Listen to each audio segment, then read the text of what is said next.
Apa kabarnya hari ini? Masih baik-baik aja kan? Di video kali ini kita melanjutkan cerita Donghua Battle Truck Devon. Oke, nggak usah lama-lama lagi, kita langsung aja ke ceritanya. Melihat ini, Jin Zhongfu merasa lega. Selain 3 leluhur 9 bintang yang terluka, ada orang-orang yang merawat mereka, serta Guiyin. Kaisar manusia, lubang cacing yang mengarah keluar telah disegel. Seseorang tiba-tiba melaporkan.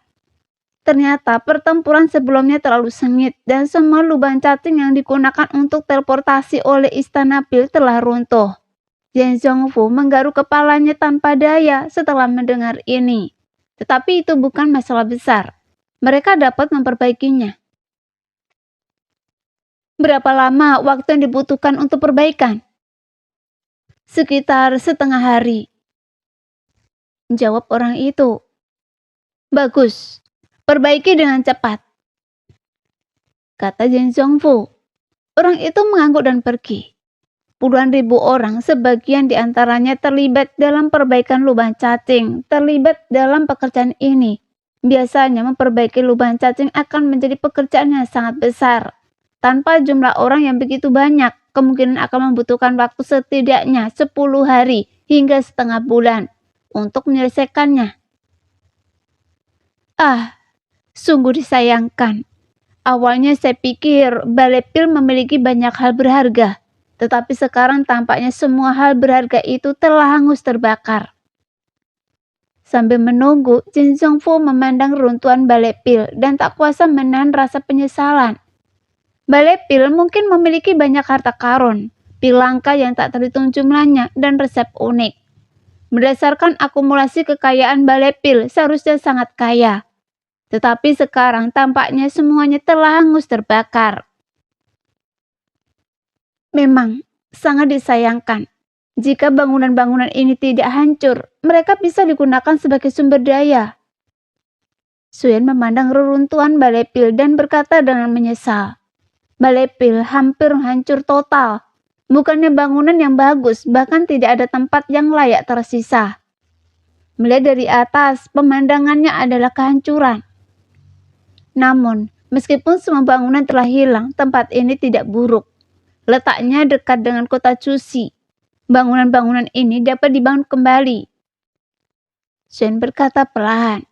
Ketika ketiga kaisar berkumpul, mereka telah membahas masalah ini. Jika Aula Pil dihancurkan, sebuah perkumpulan alkimia baru akan didirikan kembali.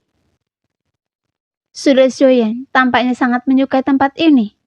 Karena saudara Xiuyan menyukainya, maka tempat ini milik saudara Xiuyan. Jin Zhongfu berkata sambil tersenyum. Mungkin hanya ruang ini yang memiliki nilai di Aula Pil. Yang mulia terlalu sopan. Saya pikir kota Jusi masih membutuhkan tempat bagi para alkemis untuk eksis. Mari kita bangun perkumpulan alkimia baru di sini. Xuan tersenyum tipis kepada Jin Zhongfu dan berkata perlahan. Jin Zhongfu mengangguk sambil tersenyum. Saudara Xiuyan telah memberikan kontribusi terbesar kali ini. Kita serahkan semua pengaturan kepada saudara Xiuyan. Saudara Zhan Huan, bagaimana menurut Anda? Jin Zhongfu tertawa terbahak-bahak. Diam-diam senang karena dia tidak menjadi musuh dengan Xiuyan. Dia benar-benar terlalu hebat. Dengan kecepatan pertumbuhan seperti itu, dalam waktu sesingkat itu, dia telah mencapai puncak benua. Sekarang situasinya bukan lagi persaingan antara 3 leluhur bintang 9. Sekarang kekuatan baru akan bangkit kembali di benua Dodi. Tidak lebih lemah dari kekuatan lainnya, dan itu adalah keluarga Xiu. Saya orang yang kasar, apapun yang kalian berdua katakan, saya tidak keberatan. Tapi begitu persekutuan alkimis yang baru didirikan, saudara Xiuyan harus mengundang kami minum teh, agar kami bisa berkunjung di masa depan. Kata Zhan Huan dengan santai. Xiuyan menjawab, tentu saja saya pasti akan menyiapkan teh terbaik untuk semua orang. Dia sudah memikirkan hal ini. Xiuyan sudah memiliki kandidat dalam pikirannya untuk mendirikan persekutuan alkemis yang baru. Klan pengobatan yang telah jatuh. Setelah ditekan oleh istana Pil selama bertahun-tahun, sudah saatnya klan pengobatan bangkit kembali. Namun kaisar manusia, ada sesuatu yang tidak saya mengerti. Sekarang setelah keadaan tenang, masih ada sesuatu yang mengganggu Xiaoyan. Sudah Xiaoyan, silakan bicara dengan bebas. Jin Zhongfu tersenyum. Saya ingin tahu siapa yang membunuh Danjan di puncak bersalju dan siapa yang menyamarkannya sebagai perbuatan saya. Meskipun masalah ini sekarang sudah selesai, insiden itu adalah pemicu sebenarnya dari konflik antara keluarga Xiu dan Balai Pil. Xiaoyan menahan diri untuk tidak membunuh Danjan justru karena dia takut akan pertempuran awal dengan Balai Pil. Mendengar ini, ekspresi Jin Zhongfu langsung berubah. Dia pikir Xiaoyan tidak menyadari masalah ini, atau Xiaoyan akan mengalahkan Guiyin. Tapi sekarang, pertanyaan Xiaoyan secara khusus ditujukan kepadanya, yang berarti Xiaoyan mencurigainya. Ekspresi Jin Zhongfu tampak ragu-ragu. Xiaoyan menatap Jin Zhongfu dengan seksama. Masalah ini harus diklarifikasi. Dia tahu bahwa jika Xiaoyan belum menembus ke tingkat bintang 9, pertempuran ini, meskipun tampak sederhana, akan 80% pasti bahwa Jin Zhongfu berada di baliknya. Karena itu, dendam ini harus dibalaskan. Sudah Xiaoyan, memang itu kesalahan saya. Saya dengan tulus meminta maaf kepada Anda. Saya harap Anda bisa memaafkan saya. Saya terlalu terburu-buru dan tidak mempertimbangkan semuanya dengan matang. Jin Zhongfu menyadari dia tidak bisa menyembunyikannya lagi. Dia jelas telah meremehkan Xiaoyan. Karena dia tidak bisa menyembunyikannya lagi, dia memutuskan untuk berbicara terus terang. Jin Zhongfu tidak berani menyembunyikannya lagi. Meskipun Xiaoyan menunjukkan rasa hormat kepadanya, masalah ini hampir membahayakan keluarga Xiao mereka. Meskipun itu bukan masalah besar, tetapi juga bukan masalah sepele. Kaisar manusia cukup licik. Kali ini kita hampir terjebak dalam api. Mustahil bagi Xiaoyan untuk sepenuhnya tidak khawatir. Meskipun pertempuran ini nyaris terhindar, itu sangat beresiko. Jika semuanya berjalan salah, semua orang mungkin akan mati di sini. Bahkan sekarang, memikirkan pertempuran sebelumnya membuat bulu kuduknya merinding. Sudah Xiaoyan, memang itu kesalahan saya. Saya akan menerima hukuman apapun yang Anda inginkan untuk saya. Jin Zhongfu mengepakkan tangannya memberi hormat kepada Xiaoyan. Dia benar-benar salah. Kali ini dia hampir menyebabkan kematian puluhan ribu orang, termasuk klannya sendiri. Soal hukuman, Xiaoyan merenung, sementara Jin Zhongfu begitu ketakutan hingga tak berani bernafas. Jika Xiaoyan ingin membunuhnya sekarang, Jin Zhongfu tak ada apa-apanya. Bagaimana kalau begini? Saya rasa Aula Pil sudah hancur. Mari kita serahkan masalah pembangunan persekutuan alkemis yang baru kepada Kaisar Manusia. Anggap saja itu hukuman Anda. Xiaoyan berpikir sejenak sebelum berbicara kepada Jin Zhongfu. Mendengar syarat ini, Jin Zhongfu menghela nafas lega dan segera tersenyum. Itu mudah. Saya jamin itu akan lebih makmur daripada Aula Pil sebelumnya. Sudah Xiaoyan, Anda bisa tenang. Bagi umat manusia yang memiliki aliansi pedagang, membangun persekutuan alkemis bukanlah apa-apa jika bisa diselesaikan dengan uang. Terima kasih atas perhatian Anda. Sudah Xiaoyan, setelah kita keluar saya pasti akan memperlakukan Anda dengan baik. Jika keluarga Xiao membutuhkan sesuatu, aliansi pedagang manusia, saya tidak akan pernah mengabaikan tanggung jawabnya. Jin Zhongfu melanjutkan. Kali ini Xiaoyan benar-benar seorang pahlawan, menyelamatkan nyawa mereka semua. Kata-kata Jin Zhongfu tulus.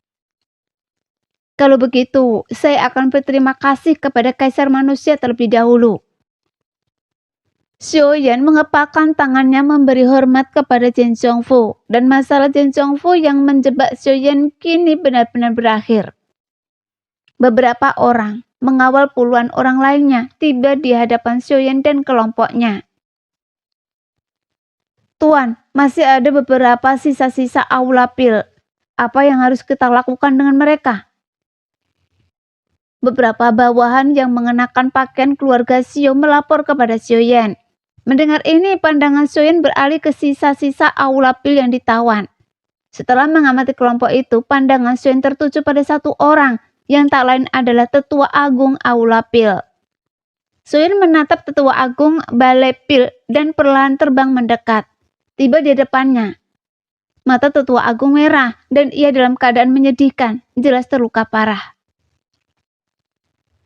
"Bunuh mereka semua," kata Xiaoyan setelah hanya sekali melirik Tetua Agung. Kata-katanya tidak memberi ruang untuk bertahan. Xiaoyan tidak akan membiarkan siapapun dari Balai Pil lolos dari hukuman atas kekejaman mereka. Tetapi ia ragu-ragu mengenai Tetua Agung. Dan keraguan ini berasal dari kehadiran rubah api. "Tunggu," kata Tetua Agung dengan suara serak.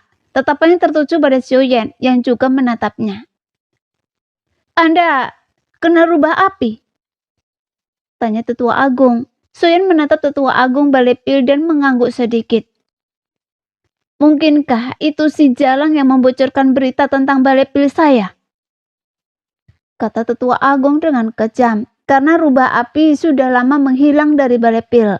Mendengar itu, tatapan penuh kebencian terlintas di wajah Xiaoyan dan dia menendang wajah Tetua Agung, menyebabkan hidung Tetua Agung berdarah deras dan beberapa gigi copot. "Seperti yang diharapkan, Anda hanyalah bajingan tua yang dikuasai nafsu. Jika Huoli mengkhianati Balai Pil Anda, apakah kita akan menderita kerugian sebesar ini?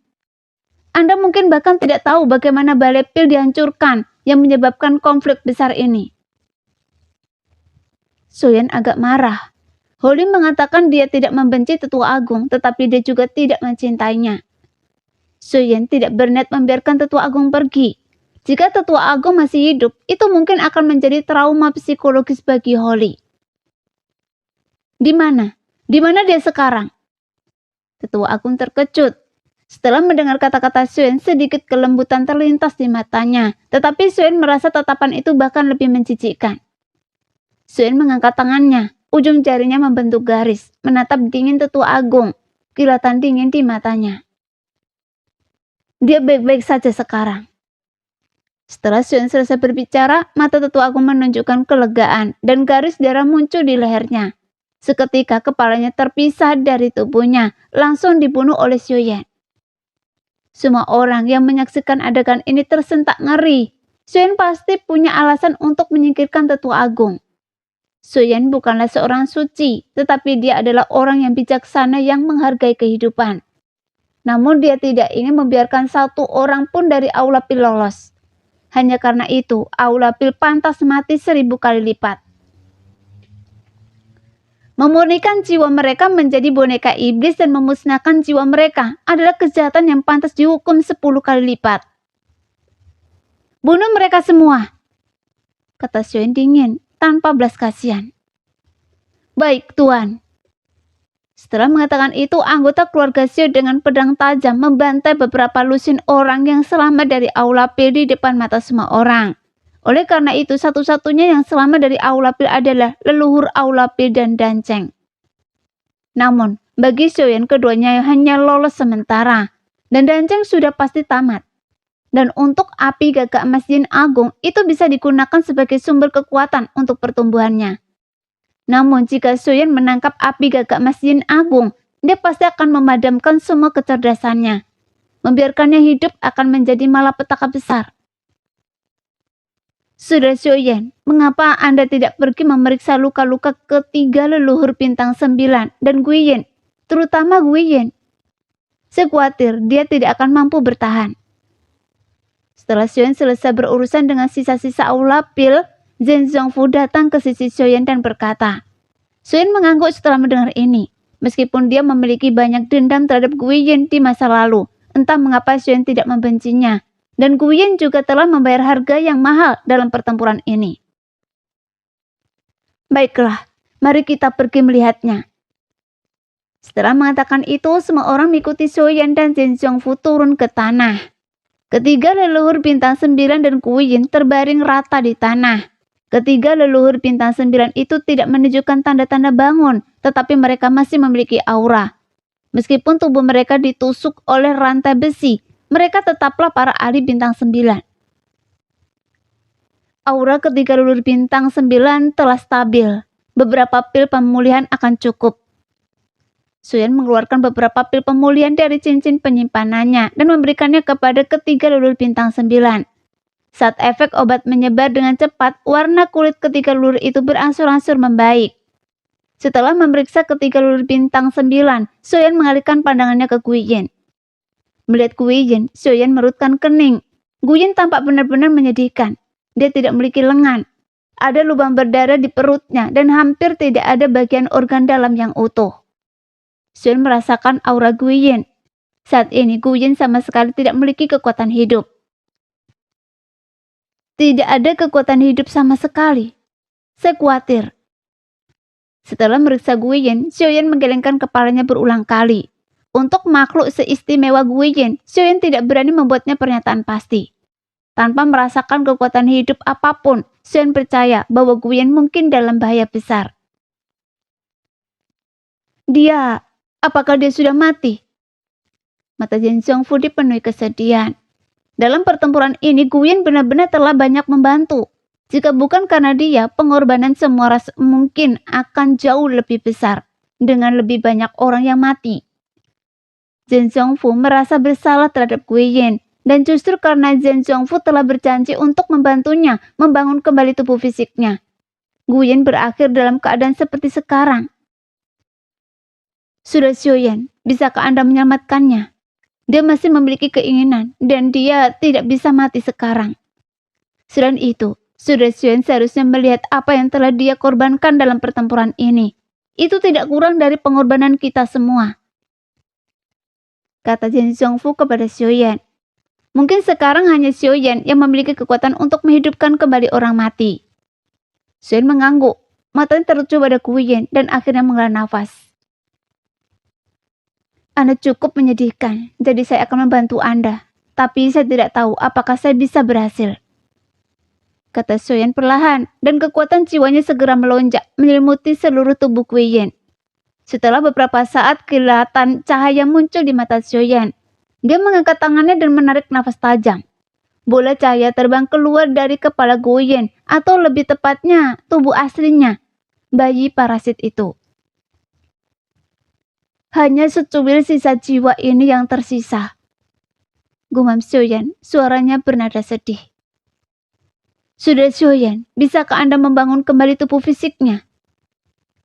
Jin Zhongfu terus bertanya. Xiaoyan menatap sisa jiwa Guiyin untuk waktu yang lama sebelum menggelengkan kepalanya kepada Jin Zhongfu. Saya khawatir itu sangat sulit. Jiwanya sangat aneh. Tidak seperti jiwa orang normal.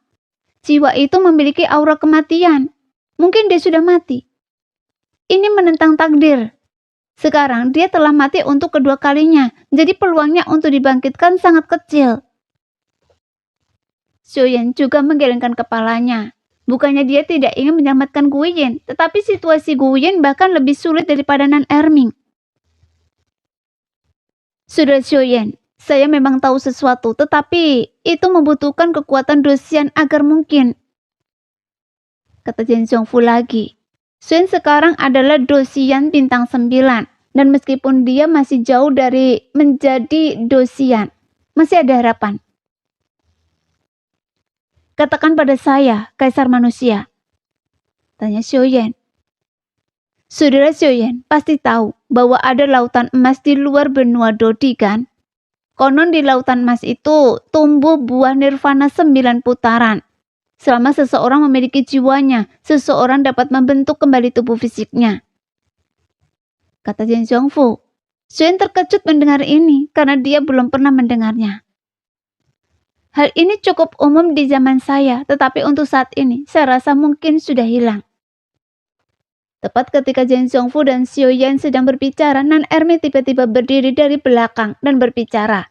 Rambut Nan Erming telah berubah dari hitam menjadi merah lagi. Namun kemunculan Nan Erming yang tiba-tiba membuat Jin Zhongfu bingung, dan Xiaoyan juga terdiam. Apakah Raja Sisik Naga tahu di mana benda ini berada di benua Dodi? Suen tentu saja tahu bahwa yang berbicara sekarang adalah Raja Sisik Naga, bukan Nan Erming. Raja Sisik Naga?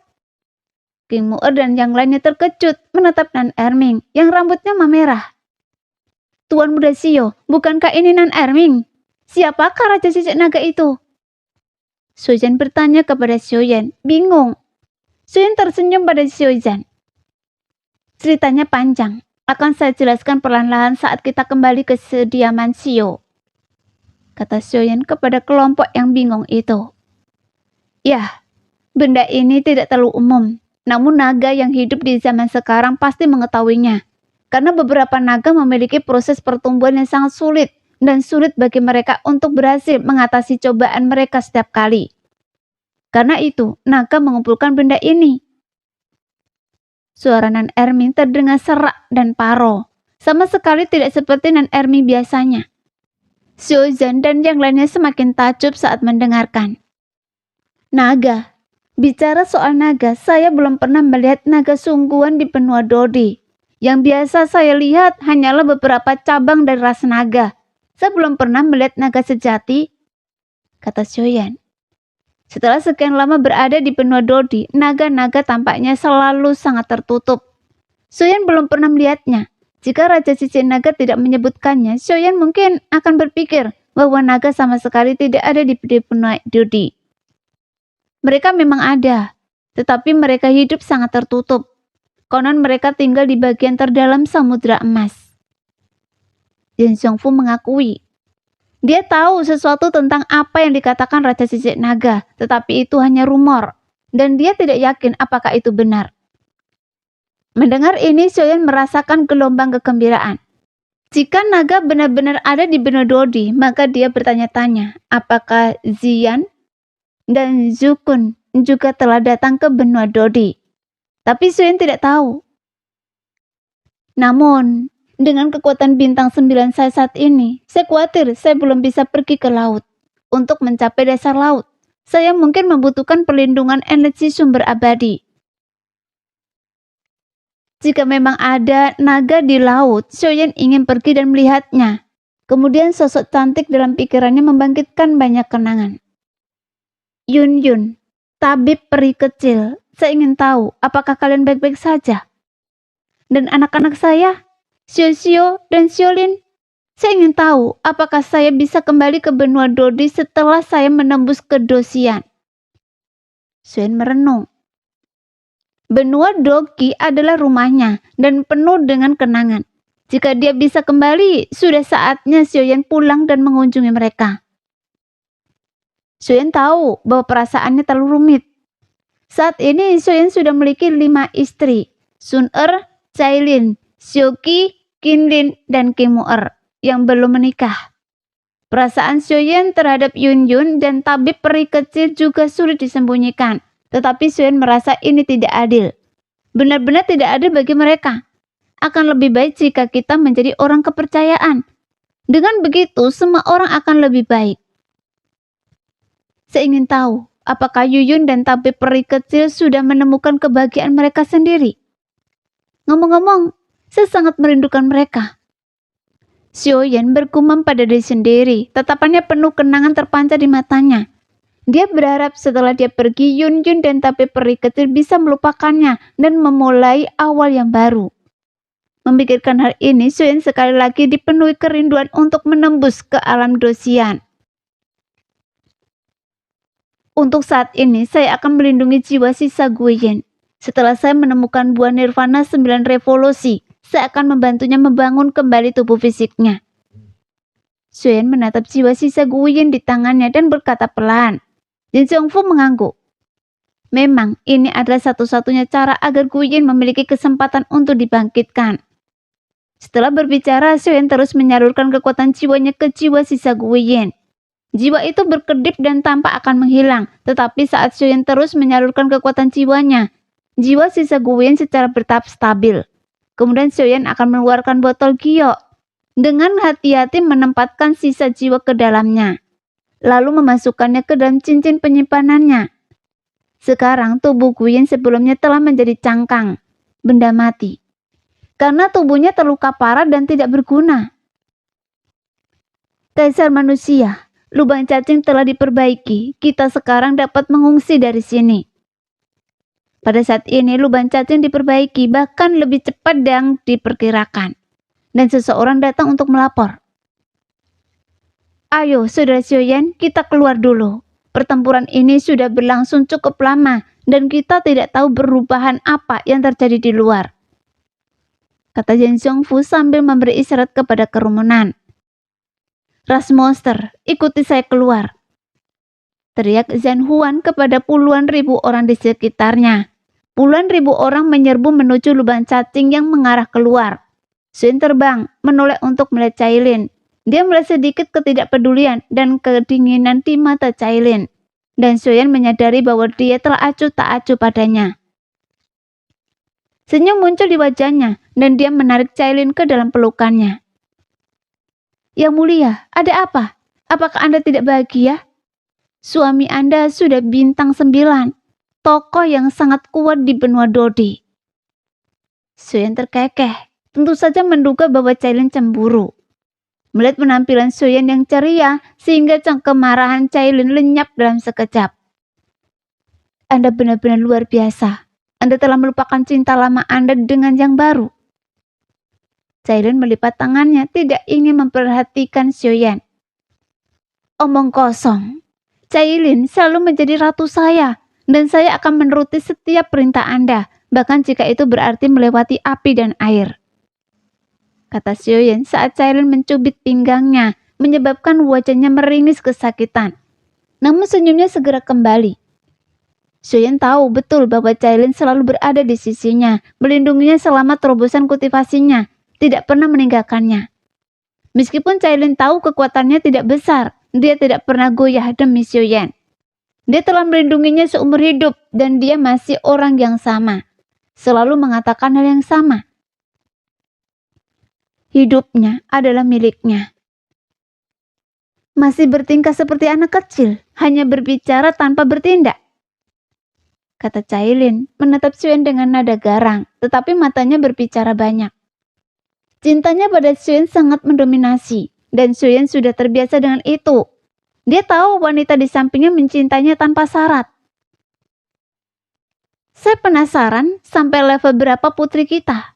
Apakah Xiao telah mencapai... Saya harus kembali dan menemuinya kali ini.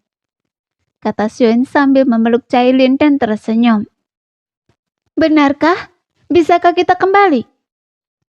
Kegembiraan terpancar di mata Cailin. Sebagai seorang ibu, dia selalu mengkhawatirkan putrinya. Jika saya bisa menembus ke alam Dosian, saya seharusnya bisa kembali. Sioyan mengangguk sungguh-sungguh.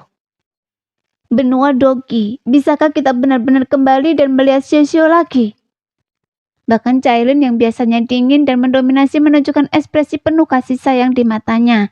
Saat mereka berbicara, dikelilingi oleh banyak orang, mereka berjalan keluar dari lubang cacing di aula pil. Begitu mereka melangkah keluar dari lubang cacing, sorak-sorai yang mekakkan telinga seolah bergema di setiap sudut kota Jusi. Mereka keluar! Qinglin yang telah menunggu dengan cemas di luar tiba-tiba mendongak. Matanya tertuju pada lubang cacing yang terhubung ke aula pil. Sosok-sosok yang tak terhitung jumlahnya berhamburan keluar dengan cepat dari sana. Qinglin tidak berkedip sampai dia melihat sosok yang familiar itu. Hati Qinglin akhirnya tenang. Selama ia melihat bahwa saudara laki-lakinya, Xiaoyan, baik-baik saja, ia merasa puas. Kita menang, kita akhirnya menang. Sorak-sorai hampir mengkakkan telinga. Istana pil, sebuah kekuatan yang terpengaruh, telah mengendalikan ekonomi dan harga pil kota Jusi melalui pil-pilnya. Memonopoli mereka atas pil telah menaikkan harga berkali-kali lipat, yang telah memicu kebencian yang meluas. Sekarang setelah istana pil dihancurkan, semua orang bersorak untuk kekuatan yang sudah tidak populer ini. Kemenangan ini melibatkan ras manusia, ras monster, keluarga Xiao, klan iblis darah, dan bahkan ras binatang ajaib yang datang kemudian. Hampir semua kekuatan teratas di benua Dodi telah berkumpul. Sebagian besar dari mereka yang berkumpul di luar istana pil berasal dari kekuatan-kekuatan ini. Mereka mungkin terlalu lemah untuk bergabung dalam pertempuran, tetapi mereka semua memiliki harapan dan berkah yang tinggi untuk faksi masing-masing. Bagaimana mungkin mereka tidak gembira dengan berita kemenangan? Orang-orang dari semua ras bergegas maju untuk memberikan perawatan darurat kepada yang terluka.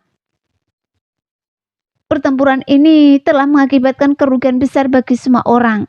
Karena itu, mari kita berpisah di sini dan memulihkan diri. Saya akan kembali untuk membahas persekutuan alkemis baru dengan kaisar manusia dalam beberapa hari. Xuan berdiri di depan, dengan Fan Cheng dan Zhan Huan berkumpul di sekelilingnya. Terima kasih atas kerja keras kalian semua. Mengenai pembentukan persekutuan alkemis baru, kita dapat membahasnya setelah semua orang pulih. Xuan mengepakkan tangannya memberi hormat kepada semua orang yang membalas hormat itu dengan senyuman. Kalau begitu, mari kita berpisah di sini. Jaga diri semuanya.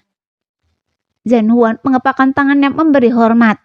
Leluhur bintang 9 dari klan iblis juga terluka parah dan sangat membutuhkan pemulihan. Jadi tidak perlu membuang waktu lagi di sini. Baiklah, kami akan memperlakukan saudara Xuan dengan baik ketika dia tiba beberapa hari lagi. Saya pamit sekarang, semuanya jaga diri. Jin Zhongfu menangkupkan tangannya sebagai salam, dan King Horan serta yang lainnya membalasnya. Kemudian, Zhan Huan memimpin rombongannya pergi dalam prosesi besar, diikuti oleh Jin Zhongfu dan Zhen Bufan yang memimpin anggota ras manusia pergi satu persatu, sehingga kerumunan yang ribut itu perlahan mereda. Cailin, apa rencana Anda? Xuan menoleh ke Cailin di sampingnya. Cailin menatap Xuan dengan sedikit keraguan di matanya. Tetapi kali ini, ribuan anggota klan binatang iblis telah datang bersamanya. Dan tidak mungkin membawa mereka semua ke rumah Xiao. Sebaiknya saya pulang dulu. Anda telah berkembang begitu cepat. Jadi saya juga perlu mengejar keterketinggalan kultivasi saya. Cailin mendecakkan lidah. Tingkat pertumbuhan Xuan terlalu cepat. Dan dia tidak ingin tertinggal. Dengan teknik rahasia klan binatang iblis, kecepatan kultivasi Cailin sudah dianggap sangat cepat. Tetapi dibandingkan dengan Xiaoyan, tentu saja itu belum cukup. Anda sudah menembus ke bintang 5. Itu cukup cepat, kata Xuan kepada Cailin sambil tersenyum. Kecepatan kultivasi Cailin memang mengejutkan. Kita harus mengagumi teknik rahasia luar biasa dari keluarga binatang ajaib ini. Meskipun kecepatan peningkatan Xiaoyan memang cepat, usaha yang dia lakukan adalah terus-menerus menyerap 3 harta karun langka. Sementara Cailin telah mencapai kecepatan yang menakjubkan tanpa menyerap 3 harta karun langka tersebut. Garis keturunan ular piton pemangsa 9 warna benar-benar bukan tanpa alasan. Berhenti iri pada saya. Anda sudah bintang 9 dan saya baru 5. Apa yang begitu cepat dari itu? Kata Cailin dengan kesal. Xuan tersenyum canggung dan menggaruk kepalanya. Baiklah, saya tidak akan berdebat lagi. Bu Mei, ayo pergi. Cailin melambaikan tangan kepada Hundun Pume di sampingnya. Jadi Hundun Pume mengangguk. Selamat atas keberhasilan Anda menembus level 9 bintang, Saudara Xiaoyan. Kalau begitu, saya akan pergi duluan. Hundun Pume juga datang menghampiri, menepuk bahu Xiaoyan, dan berkata sambil tersenyum, sehingga Xiaoyan juga mengangguk kepada Hundun Pume. Setelah membalas salam, Cailin dan Hundun Pume memimpin orang-orang dari klan binatang iblis pergi. Saat orang-orang dari berbagai kekuatan secara bertahap pergi, area yang tadinya ramai menjadi sepi. Sebagian besar hanya menyisakan anggota keluarga Xiao dan klan iblis darah, atau kultivator liar lainnya yang datang untuk menyaksikan pertunjukan tersebut. Saudara Xiaoyan. Sesosok hijau muncul di hadapan Xiaoyan, matanya berkerut seperti bulan sabit. Seiring bertambahnya usia, kekanak-kanakan King Lin telah memudar, dan sekarang ia tampak penuh energi spiritual. Matanya jernih seperti air biru, menatap Xiaoyan dengan mata lebar. Oh, apa yang membawa Anda kemari, gadis kecil? Xiaoyan tersenyum bahagia pada King Lin. Dengan main-main menjentik hidungnya membuat King Lin cemberut dan menggosok hidung kecilnya kesakitan. Saya khawatir dengan saudara Xiaoyan, dan lagi pula sebagian besar ahli klan datang kali ini. Kaisar monster dan leluhur tidak mengizinkan saya datang, Jadi saya harus menunggu di luar. Kinglin berkata, terdengar sedikit sedih. Sioyan melihat penampilan Kinglin yang patuh dan mengusap kepalanya. Kinglin tersenyum manis, seperti anak kucing kecil yang lucu di samping Sioyan. Anggota klan monster semuanya sudah pergi. Bukankah Anda juga akan pergi? Sioyan melihat anggota klan monster yang semuanya telah pergi. Tetapi Kinglin masih di sini dan tidak bisa tidak khawatir karena dia sendirian. Apakah saudara Sioyan tidak menyukai Kinglin? Apakah dia mencoba mengusir Kinglin? Mendengar ini, Kinglin berpikir Sioyan mencoba mengusirnya dan matanya langsung memerah. Ekspresinya muram. Tentu saja tidak. Saya hanya khawatir Anda sendirian. Melihat penampilan Kinglin yang menyedihkan, Sioyan cepat berkata, dan Kinglin tersenyum lembut. Bukankah saudara Sioyan ada di sini? Bukankah cukup aman berada di sisi saudara Sioyan? Kinglin berkata sambil tersenyum. Mendengar ini, Sioyan juga tersenyum kecut. Sepertinya gadis ini ingin kembali ke rumah Xiao bersama Sioyan. Baiklah, mari kita kembali ke rumah dulu. Leluhur bintang 9 klan iblis darah juga terluka, jadi kita tidak akan menunda lebih lama lagi. Sioyan mengangguk, membuat beberapa pengaturan, lalu memimpin keluarga Xiao ke rumah. King Horan kemudian memimpin klan iblis darah dan kedua pasukan meninggalkan daerah itu dalam sebuah prosesi besar. Pertempuran di Balai Pil adalah pertumpahan darah. Hampir semua orang di Balai Pil tewas. Hanya Dan Cheng dan Patriark Balai Pil dan Dan Yin Jin Wuyan yang selamat. Singkatnya, pertempuran besar ini akhirnya berakhir dan permusuhan antara keluarga Xiao dan Balai Pil telah usai. Berita tentang Sioyan, penguasa keluarga Xiao yang berhasil menembus level bintang 9 menyebar dengan cepat dalam semalam. Bahkan lebih mengejutkan daripada penghancuran Balai Pil. Bagi seseorang di benua Dodi untuk kembali menembus level bintang 9 adalah peristiwa penting. Cukup untuk mengejutkan seluruh benua. Kehancuran Balai Pil benar-benar ditutupi oleh terobosan Sioyan. Namun, tanpa pasukan pil dari Balai Pil, kelangkaan pil di kota Jusi secara bertahap akan terlihat. Jadi reputasi keluarga Xiao melambung, dikenal di seluruh kota Jusi. Ras monster, ras iblis darah, ras manusia semuanya memiliki patriark bintang 9 yang memimpin mereka, membuat posisi mereka di benua Dodi tak tergoyahkan. Sekarang Sioyan, kepala keluarga Xiao, telah menembus level Dodi bintang 9, yang berarti keluarga Xiao akan segera bergabung dengan jajaran kekuatan teratas di benua Dodi. Kisah tentang 3 kepala keluarga bintang 9 yang dikalahkan oleh Raja Pemakan Jiwa dan kemenangan mutlak Sioyan kemungkinan akan menyebar dengan cepat.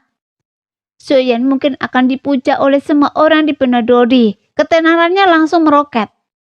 Memang, meskipun Sioyan baru saja menembus level bintang 9, kekuatan yang ia tunjukkan dalam pertempuran ini melampaui kekuatan ketiga kepala keluarga bintang 9 tersebut.